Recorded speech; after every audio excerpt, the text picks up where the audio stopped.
Seja muito bem-vindo ao Volcast, o podcast do Grupo Vol, que tem como tema, nessa segunda edição, Vozes do Varejo.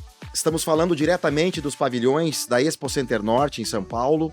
Durante a APA Show 2025, temos a honra de ter aqui comigo um grande player, um profissional que tem mais de 50 anos dedicados ao varejo. Ele é presidente do conselho da ASERJ, Associação de Supermercados do Rio de Janeiro, bem como conselheiro de grandes empresas, nada mais, nada menos que Genival Bezerra.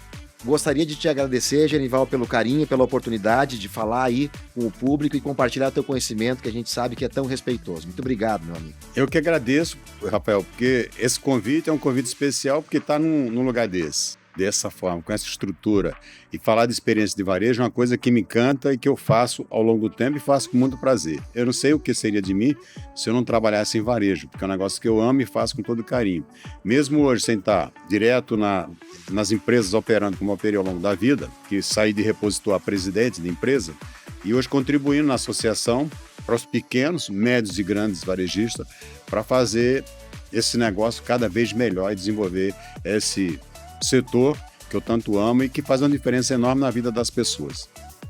Maravilha, perfeito. Genival, esse é um bate-papo para trazer aí para as pessoas que estão na linha de frente do varejo, dedicado principalmente a donos de supermercados. E eu gostaria de começar com uma leitura do panorama atual, do momento atual. Passamos por uma pandemia e tivemos muitas mudanças no comportamento do consumidor. Na sua visão, o que mudou? Principais mudanças que nós tivemos no comportamento do consumidor? O que mudou nesse período entre a pandemia e agora é que o consumidor ele ficou muito mais exigente, o dinheiro ficou mais escasso e as empresas têm que se reinventar cada vez mais principalmente com relação à entrega das experiências que o consumidor tem que ter nas suas lojas.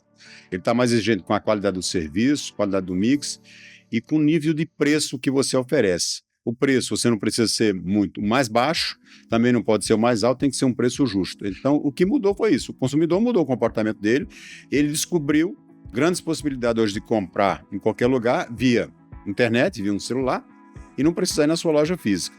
Ao ir na sua loja física, ele tem que ter essa experiência que eu falei. Ter um mix adequado, loja limpa, arrumada, cheirosa, e o preço, um preço ajustado, justo dentro do mercado, sem explorar o consumidor, sem ele se sentir explorado. Ou seja, o cara que compra qualquer produto, seja ele um creme dental, ou seja um arroz, um feijão, um quilo de carne, ele sabe quanto custa isso no mercado.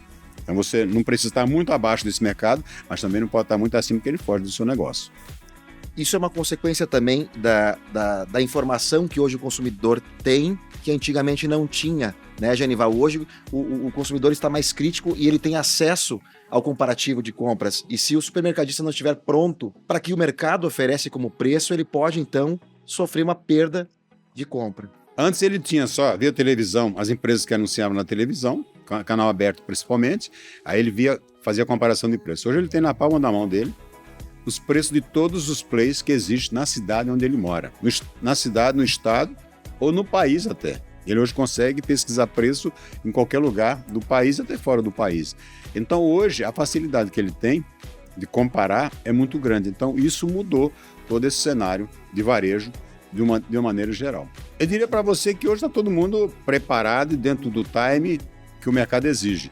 Eu diria para você, pelo pequeno, médio e grande hoje, ninguém tem mais dificuldade da tecnologia, porque a tecnologia chegou num preço bem acessível, que antes era muito difícil de você atingir com relação a preço.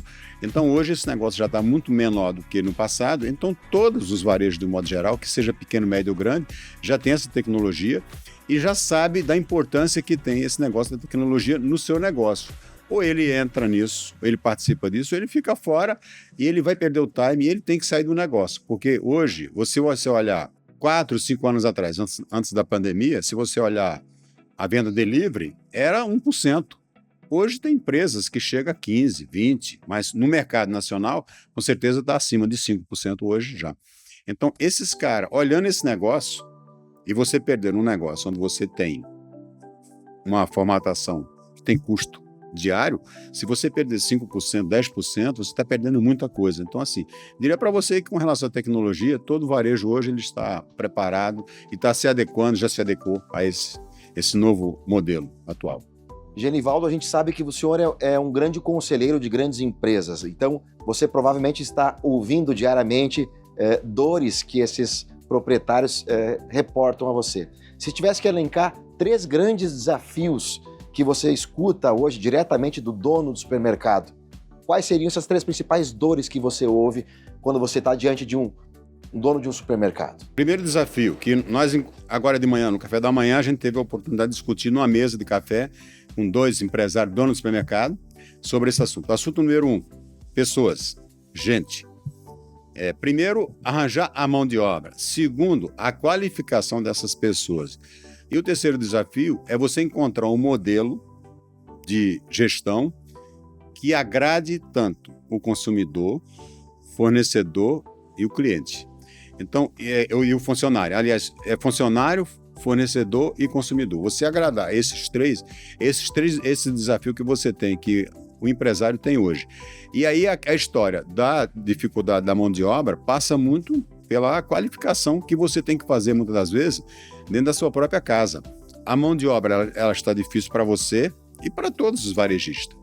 Para mim, para você e para todos que mexem com esse negócio de varejo ou qualquer outro ramo que você converse, a história é a mesma. Há 2 semanas atrás eu participei aqui em São Paulo de um podcast, de um evento grande de advogados do Brasil inteiro, inclusive fora do país, e o primeiro tema dessa gente da área de advocacia era gestão de pessoas e mão de obra. Eu falei, gente, eu trabalho no supermercado, eu sei que o supermercado tem uma deficiência enorme de mão de obra, mas os caras da área de advocacia, da área de direito, têm dificuldade da mão de obra.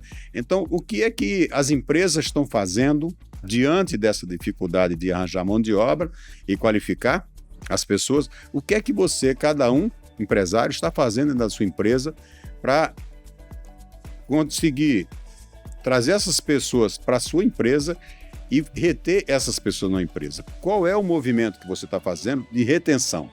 E aí tem algumas coisas, algumas dicas que é fácil. Não dá para você reter o cara só pelo salário que você traz ele inicialmente. Ou seja, no supermercado você vai trazer um repositor com salário de R$ 1.500, R$ 1.600. Qual é a perspectiva que você vai dar para esse cara, para você reter esse cara? Você tem que dizer para ele o seguinte, cara, aqui dentro, você entra como repositor e você pode chegar a presidente, como eu cheguei, comecei como repositor, cheguei a presidente da empresa, mas as pessoas na época sinalizavam que se eu conseguisse entregar aquilo que eles esperavam que eu entregasse, eu conseguia entregar muito mais, eu ia crescer. Então, quando você cresce, você sai de um salário de R$ 1.600, R$ 1.500, R$ 1.600, R$ 1.700, cada um paga um valor diferente, mas não é muito fora disso, em torno de salário mínimo, um pouco mais de salário mínimo, e você diz para o cara, se você for promovido, você já ganha no mínimo 50% a mais ou 100% a mais, você quase dobra o seu salário. E se você sair dessa função de encarregado e você for para subgerente, você talvez dobre novamente ou tenha mais, no mínimo 50% a mais desse salário. E depois você vai crescendo. Então, o céu é o limite. Então, essas possibilidades de você mostrar para as pessoas que elas entram na sua empresa e elas têm possibilidade de crescer, porque ao longo do tempo, sua empresa crescendo, as pessoas crescem junto, principalmente aqueles que estão com você, que estão ajudando a você carregar o seu negócio, elas têm, se eles tiverem essa garantia, e elas veem isso acontecer de fato, não só no discurso, mas veem isso acontecer na prática, que se não for ela, mas os colegas delas estão crescendo, você vai reter essas pessoas e você vai ter uma empresa extremamente saudável, sem muita dificuldade de mão de obra, como todos têm. Eu costumo falar na empresa que pessoas são o principal ativo de qualquer empresa.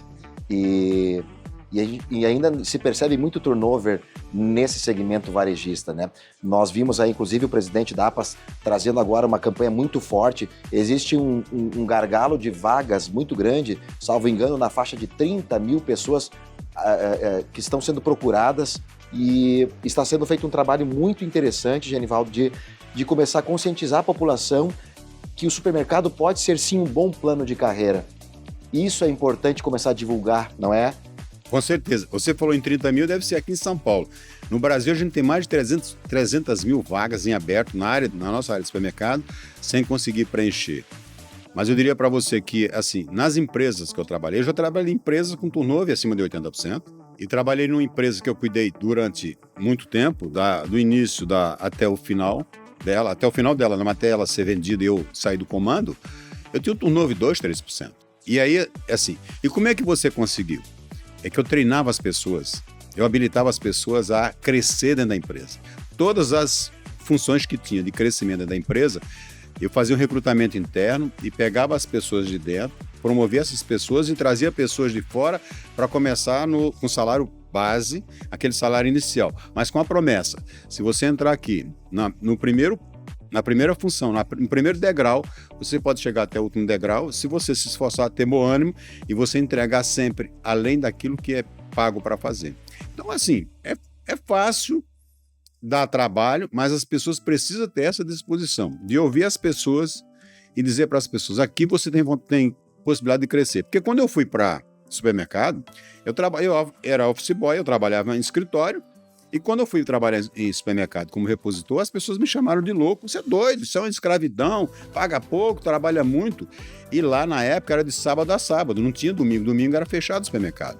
Eu comecei a trabalhar de segunda a sábado, e trabalhando 14 horas, 16 horas por dia, em algum momento 18 horas, sem ganhar hora extra. Mas eu vi a possibilidade de crescimento. Eu enxerguei que em supermercado eu tinha condição de crescer. E aí eu decidi, mesmo contrariando a família e os amigos, eu disse: olha, aqui é esse lugar que eu encontrei, que eu me apaixonei, me adaptei, e é aqui que eu vou fazer a minha carreira. E aí saí e cheguei onde eu cheguei, buscando crescer dentro do supermercado, que saí, como eu falei no início, eu saí de repositor a presidente de algumas empresas. E assim, é fácil de fazer isso, mas primeiro precisa as empresas dar essa oportunidade às pessoas, os profissionais, que comece com salário menor, uma função menor, e que todas as possibilidades de crescimento, que ele seja pelo menos avaliada. E quando eu falo avaliada, eu tenho um cargo para amanhã para subgerente. Eu tenho que pegar todos os encarregados da minha empresa, colocar esses caras numa sala, conversar com eles, entrevistar, fazer uma avaliação dessas pessoas, e daquelas pessoas que tem ali 10, às vezes 20, 30, não sei quantas pessoas, dependendo do tamanho da empresa, não é possível que você não consiga encontrar um cara preparado para subir um degrau. Então, se não tem, você está fazendo o seu trabalho errado. Você não está fazendo o seu dever de casa. Então, sempre que tinha essa possibilidade, a gente fazia esse recrutamento interno e eu tinha uma dificuldade enorme. Sabe por quê? Porque eu precisava de uma vaga e naquele meio de 5, 10, eu encontrava 3, 4, 5 pessoas preparadas para aquela função. Eu tinha dificuldade para escolher entre os 5 ou os 4 o melhor para alavancar e colocar ele na promoção que estava aberta. E aí você consegue perceber o seguinte: os outros que estão em volta, é o seguinte: cara, o Rafael é melhor do que eu, então o Rafael está indo na minha frente, mas eu vou me habilitar, que na próxima vai ser eu. Hoje foi o Rafael, mas amanhã vai ser o Genival. E aí eu me habilitava para isso. Eu via com os avaliadores qual é a deficiência que você achou em mim e qual a facilidade que você achou no Rafael. Qual a diferença entre eu e o Rafael? O Rafael é mais comunicativo, o Rafael é mais proativo, o Rafael é mais isso, mais aquilo. E eu ia me preparar, eu ia treinar e estudar, me habilitar, para na próxima oportunidade de promoção eu estar preparado.